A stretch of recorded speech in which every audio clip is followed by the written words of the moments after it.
আসসালামু আলাইকুম আপুরা, আপনারা সবাই কেমন আছেন? আশা করি সবাই ভালো আছেন। দূরে কিংবা কাছে যেসব আপুরা আমাকে দেখতে পাচ্ছেন, সবাইকে জানাই অসংখ্য ধন্যবাদ। তো আপুরা, আমি আপনাদের সাথে দৈনন্দিন আমার ঘরের কাজকর্ম নিয়ে হাজির হই। তো আজকে আমি অবশ্য সকালে নাস্তাটা ঘরে তৈরি করিনি। এটা আমি কেনা নাস্তা এনেছি আর কেনা ভাজি। আসলে কেনা নাস্তা, কেনা ভাজি দেখা যায় অনেক সময় বানাতে ইচ্ছা করে না, দেখা যায় ভালো লাগে না বা দেরি করে উঠি। আজকে আসলে আমার একটু দেরি হয়ে গিয়েছে ঘুম থেকে উঠে, তাই যাই আমি ঝটপট করে, যেহেতু আমরা দুজন মানুষ, তো আমি শর্টকাটে কেনা নাস্তা এনে কেনা নাস্তাটাই করে নিলাম।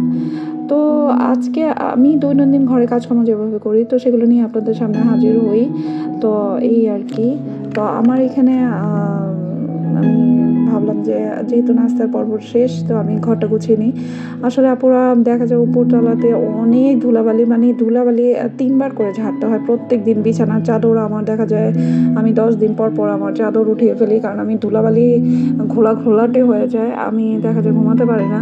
এই যে আবার এই কি হয়েছে, 2টা গেলাম হয়তো 2 রকম আপনারা দেখতে পাচ্ছেন। একটার মধ্যে আবার ইয়াসিরে পানি ফেলে দিয়েছে, তো আমি আবার সেটাকে আবার শুকিয়ে দিয়েছি। তো এই আর কি। তো এভাবে করেই দেখা যায় কাজকর্ম করেই সকাল থেকে নিয়ে বিভিন্নভাবে একটা শিডিউল তৈরি করলেও শিডিউল অনুযায়ী কাজ হয় না, কাজের তো কোনো শেষ নেই।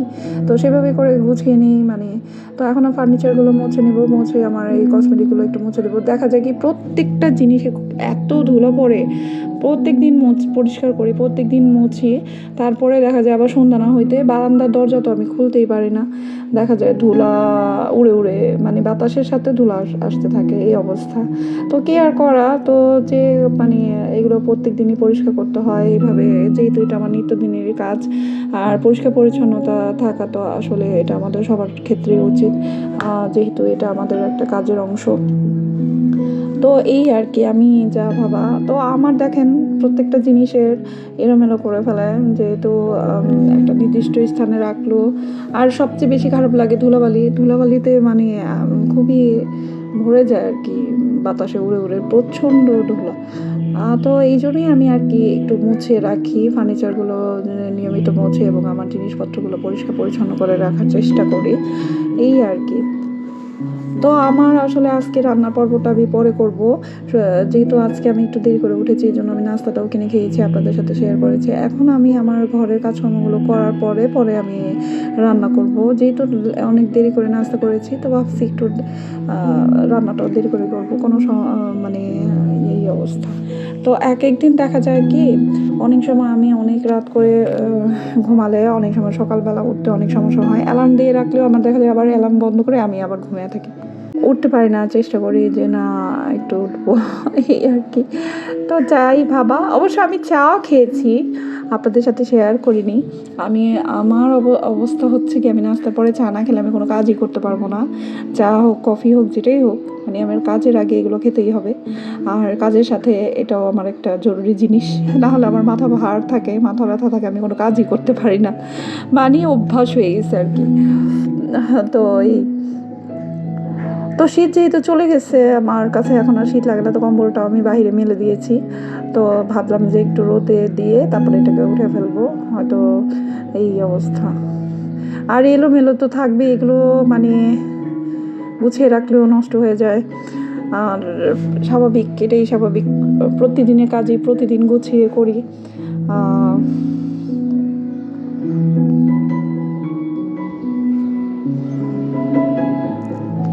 তো আমার হচ্ছে কি, দেখা যায় নিজের কাজগুলো সম্পূর্ণ আমি, এই যে আমার ভালো লাগে, এখানে অনেকগুলো গাছ আছে ওই সাইডে, তো আমি এগুলো দেখি, আমার কাছে ভালো লাগে। কিন্তু এই যে মানে খুললে বাতাস আসে আর রোদ আসে, আর এইখান দিয়ে এত ধুলাবালিও আসে, মানে এই দেখেন এত আলোর জন্য মানে সব কিছু ঘোলাটে লাগতেছে, কিছুই বোঝা যাচ্ছে না আমার।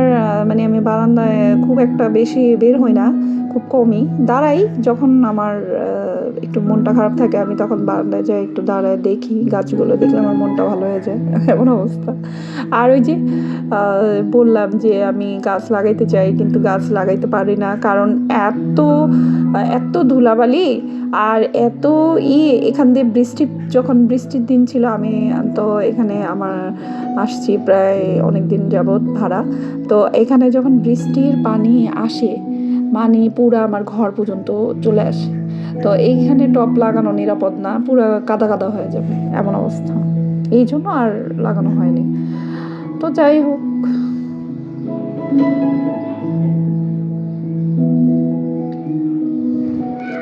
তো ভাবতেছি বাসাটাও পরিবর্তন করে ফেলবো, মানে চেঞ্জ করব, একটা সম্ভাবনা আছে। ঈদের পর হয়তো এই বাসায় আমি আর থাকবো না, হয়তো অন্য জায়গায় শিফটিং হয়ে যাব। আর যেহেতু এটা অনেক উঁচুতে, আমার এমনি বাসাটা সব দিকেই সুবিধা ছিল, গ্যাসও আছে, সব দিকেই সুবিধা ছিল। সুবিধা থাকলেও একটা অসুবিধা হচ্ছে, এটা একেবারে অনেক উঁচুতে, তো উঠতে অনেক কষ্ট, ওঠানামায় একটু কষ্ট হয়ে যায়। আর এই আর কি। আমার অবশ্য যে জায়গায় আমি থাকি না কেন পরিষ্কার পরিচ্ছন্ন রাখি বাড়িঘর, তো আমি হয়তো এখানে ভাড়া থাকি, তারপর আমার এক ধরনের একটা জিনিসের প্রতি আমার মায়া হয়ে যায়। আমি মানে যেখানে থাকি না কেন, যে জিনিসটা ব্যবহার করি না কেন, আমার প্রত্যেকটা জিনিসের প্রতি আমার একটা মায়া তৈরি হয়ে যায়। আর আমার এমন একটা জিনিস, মানে আমার ভিতরে যদি একবার মায়া তৈরি হয়, সহজে মায়াটা দূর হইতে অনেক সময় লাগে। আমি বাসাটা ভাড়া ছিলাম, এখন আমার এই বাসার জন্য মায়া লেগে গেছে, যেহেতু আমি এটাকে নিজের মতো করেই পরিষ্কার পরিচ্ছন্ন রাখছি। এখন আমার এখান থেকে যাব, একবার বলি কি যাব, একবার বলি কি যাব না, এমন একটা তৈরি হয়। তারপর চেষ্টা করতেছি। আমার আসলে এখানে যাতায়াতে একটু সমস্যা হয়, যেহেতু আমার বাজার করতে হয়, আমার অন্যান্য সব কিছু আমাকেই করতে হয়। আমার তো অ্যাসিড তো খুবই ছোট, আর ও তো আর এগুলো করতে পারে না, ছোট মানুষ, আমি একা একা এগুলো করতে হয়। তো এই জন্য আমি ভাবছি যে যেহেতু আমার আর এগুলো করে আবার করতে হয়, এই জন্যে আমার আর কি বাসাটা পরিবর্তন করা। আর এছাড়া সব দিকে সব কিছুই ঠিক ছিল, সব দিকেই সুবিধা ছিল, কিন্তু এখন সুবিধা থাকলে কী হবে, আমার তো অন্যদিকেও বিভিন্ন কথা মানে চিন্তা করে এই অবস্থা। তো যাই হোক, আসলে এটা কিন্তু সত্য, মায়া বড় খারাপ জিনিস। একবার যদি কারোর জন্য লেগে যায়, সেটা কিন্তু যে কোনো জিনিসই হোক না কেন, মানুষের প্রতি হোক, জিনিসের প্রতি হোক, যেটার হোক না কেন, সেই জিনিসটা কিন্তু একটু কাটাতে একটু সময় লাগবে, এটাই স্বাভাবিক। আর আমার হচ্ছে গিয়ে এমন ইমোশনালি একজন মানুষ যে মানে আমার ভিতরে মায়াটা বেশি। আর আমি মায়াদার বেশি হলে কিন্তু কষ্টটাও বেশি হয়, এটাই কিন্তু স্বাভাবিক। আমি দেখা যায় মায়া মায়া করে নিজের কথা আর ভাবি না, তারপরে এই নিজের কথা না ভেবে পরে দেখি কি নিজেরই কষ্ট হয়, এই এমন অবস্থা। না পুরা আসলে অনেক কথাই বললাম। তো আমি আবার কি করি, এগুলো ঝকঝকে চকচকে করে পরিষ্কার করার চেষ্টা করি। আমার আসলে এখানে কোনো হেল্পিং হ্যান্ড নেই, আমি নিজের কাজগুলো নিজেই করি। আমি আমার হেল্পিং হ্যান্ড, আমার ঘরের সম্পূর্ণ কাজকর্ম, মানুষ দুজন, তো আমার কাজকর্মগুলো আমি ঘর গোছানো, বিছানা, মানে আমার সংসারে যত যাবতীয় মানে একটা কাজগুলো সম্পূর্ণ আমি এক হাতায় করি, রান্না বাড়া এবং কি বাহিরের কাজও। এই জন্যই একটু সমস্যাটা হচ্ছে, যখন আমার বাহিরে কাজগুলো করতে হয়, একটু ওঠানামা একটু সমস্যা হয়, এটার জন্যই আর কি বাসাটা পরিবর্তন করা। আর তাছাড়া আমার আম্মু আর কি, আমার আম্মু বলতেছে যে তুমি নিচে আসো, কারণ আম্মু উঠতে পারে না আর কি, আম্মুরও সমস্যা হয় অনেক, মানে আমার সাথে দেখা করতে আসতে পারে না। আর আম্মু অবশ্য এখানে থাকে না, যখনই আসে আমার সাথে দেখা করে, তো দেখা করতেও পারে না, মানে এত উঁচুতে থাকে আমি। তো তাছাড়া না, আম্মুর জন্য না, আমার নিজের এই অসুবিধা হয়।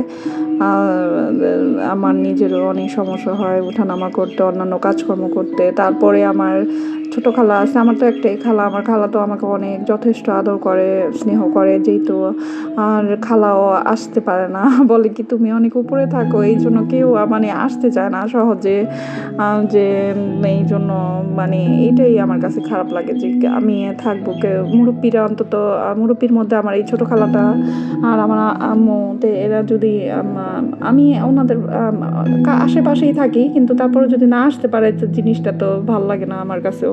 তো এই জন্য একটু দোতলা কিংবা তিনতলা যাব, যাতে আসতে পারে আমার কাছে বেড়াতে। আমি বেড়াই আসি আমার খালার বাসায়, এই তো আমার প্রায় যাওয়া পড়ে, কারণ ছোটো খালাম্মা তো আমাকে সবসময় আদর করে, স্নেহ করে। আমার ঘরের কাজকর্ম গুছিয়ে টুছিয়ে দেখা যায়, যত যাই থাকি না কেন, ব্যস্ত থাকি না কেন, একমাত্র আমি ছোটো খালার কাছে যাই, যাতায়াত করি। তো অনেক কথাই শেয়ার করলাম, ভালো থাকবেন, খোদা হাফেজ আপুরা।